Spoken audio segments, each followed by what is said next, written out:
Hello, freak bitches. When did this start? When did the trigger warnings? When did the safe spaces? When did all this emerge? Well, it has its roots in the student radicalism of the 1960s, especially the far left radicalism. It really popped up in the 1990s, in the early 90s, when I was teaching in the U.S. at that point. And Which university? I taught at Harvard from 93 to 98. And there was a fair push for political correctness, especially in the early part of the 90s.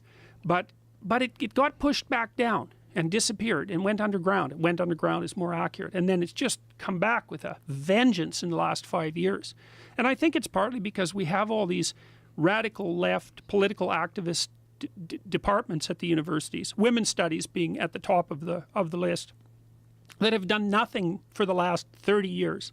It's even longer than that now. It's almost 40 years, 30 years, let's say, have done nothing but produce a never-ending stream of ideologically minded counter-civilization political activists. And that's all subsidized by tuition and by the public purse. And that's another thing we really got to ask ourselves is, why the hell are we subsidizing revolution? Why are we doing that? It's crazy. And it's dangerous. It's dangerous. So what exactly is going on with women's studies that you believe is fostering revolution?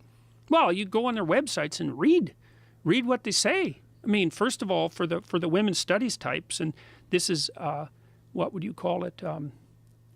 False anthropology. There's this idea that way back when there was a feminist paradise, and that would be like noble savage mode of living where everything was egalitarian and women dominated. It was a matriarchal culture. And that was put forward by a UCLA anthropologist named Gembutes. I can never pronounce her name properly, but I think I got it.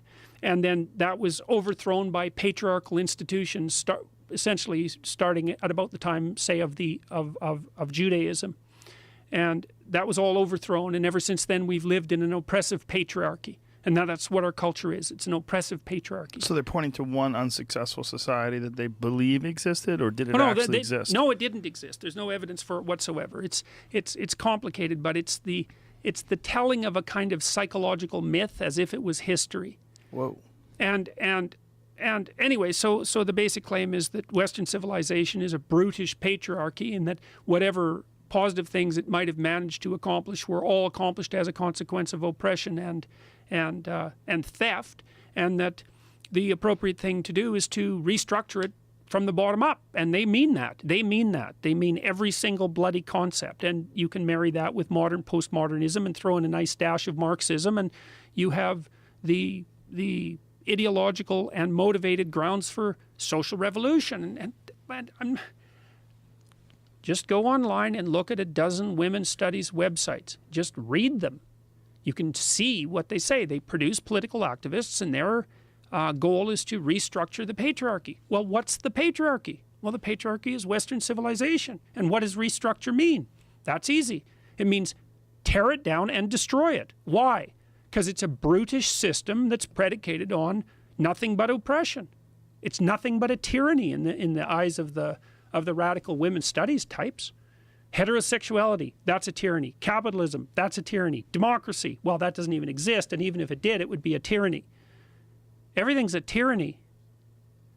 And so you can ask these, and what would they replace it with? They replace it with their own ideological utopia. Well, we've already had 100 years of that. We saw what happened. Oh, well, that doesn't matter. That wasn't real Marxism. That's what the bloody Marxists always say. That wasn't real Marxism. It's like, oh, how many millions of people have to die before you're convinced that it's real Marxism? And I know what they mean by that, too. They mean, hey, if I was the Marxist dictator, things would have gone a lot better. It's like, you should think again, sunshine. If you were the Marxist dictator, things wouldn't have gone a lot better. So, and if you're the sort of person that thinks that if you would have been in control, things would have gone a lot better, then you're exactly the sort of person who should never be in control. So, and it's resentment. It's horrible resentment, you know. Well, that's an important point, because I think this is something that you've said that I absolutely agree with, that I think a lot of this thinking and the way people are behaving, it seems based on revenge. It seems based on revenge for awkward upbringings, social uncomfortability. It seems like there's something about the way they view the world where they want to get back at people that have literally done them no wrong. It's resentment for the burden of being. It's deeper. It's deeper. I mean, human existence is characterized by a fair bit of suffering. You know, we're limited creatures and life is very hard. Everyone dies. Everyone you love is going to die. Most of the things you do, all of the things you do will eventually fail. You know, suffering is a certainty, and it's very easy for people to become resentful about being, about existence. You know, these kids who shoot up high schools and these mass shooters, they're the perfect examples of people who run on nothing but resentment. They're out to kill the innocent because that's the best marker of, that's the best way of showing just how much contempt they have for existence itself. Why punish the guilty? They deserve to be punished. It's a lot more malevolent and vengeful to punish the innocent. It's like people are motivated to a great degree by resentment of being. And a huge chunk of that is manifested in, that's the dark side of ideological possession. So I get to decide who my enemies are, and then I get to go after them, and I can go after them for every single thing that's ever been done to me that isn't good. And well, a lot of that's just built into the structure of existence. Then they group up. They exhibit confirmation bias. They all form some sort of a groupthink, and then they act accordingly. And this is what you've been warning against, and this is where I completely agree with you, and this is why I think the subject is so important, and I love the way you've outlined all the steps and the problems with Marxism and ideologies in general, that we are dealing with this. These are the beginning steps of it, and people who look at it now and they say it's social change, it's social justice. It's not. It's not. It's not. That's right. It's not. And this is not going to improve things. Implementing these policies will make things worse. They've made things worse every single place they've ever been implemented. And often they've made things so much worse that you actually can't imagine it. And people don't do the reading. I've done the reading. I've done the reading. I know how bad things can get. They can get so bad that no matter how bad you think they are, you're not even in the bloody ballpark. Well, it's just so strange that these sort of courses and these sort of ideologies are thriving in universities. And it's really disconcerting to someone who has children. And you know that your children are going to go there and they're going to be exposed to trade to these school. ideas.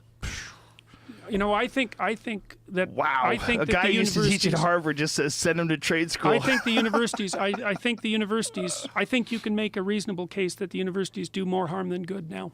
I hate to say that.